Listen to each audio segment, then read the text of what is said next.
Now, there is a cross-border spat tonight after the Education Secretary Michael Gove launched a bitter attack on his Welsh counterpart after he ordered a shift in some GCSE grades taken by pupils in Wales. Michael Gove was defending a decision by the exams regulator in England not to regrade exams on the English side of the border. Our social affairs editor Jackie Long has been following the story.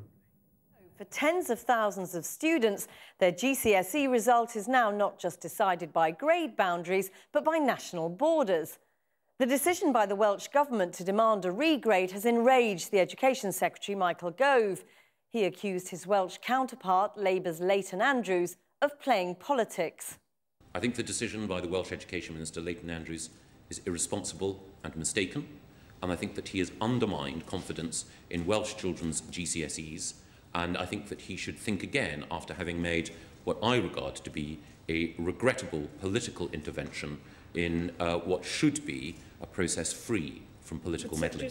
And so what of the children? Well, the regrade applies to pupils who sat the paper set by the Welsh exam board WJEC. That's 34,000 pupils in Wales. However, 84,000 pupils in England also sat the WJEC paper. That's 1 in 5 students. But they're covered by the English regulator Ofqual and will not be regraded. It's a disparity perhaps most acute at schools along the Welsh-English border. For a student who lives in Wales but travels to school a couple of miles away in England, no regrade there, so they may end up stuck with their D grade. But for the student who crosses the border the other way to go to school in Wales, they will be regraded and could well see that D change to an all-important C. One more quirk.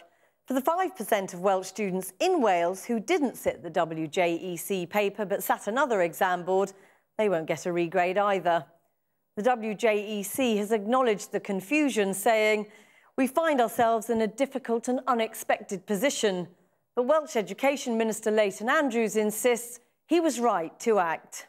I think that the Secretary of Education, Michael Gove, is deliberately trying to deflect attention for the deepening crisis in the exam regulation system in England.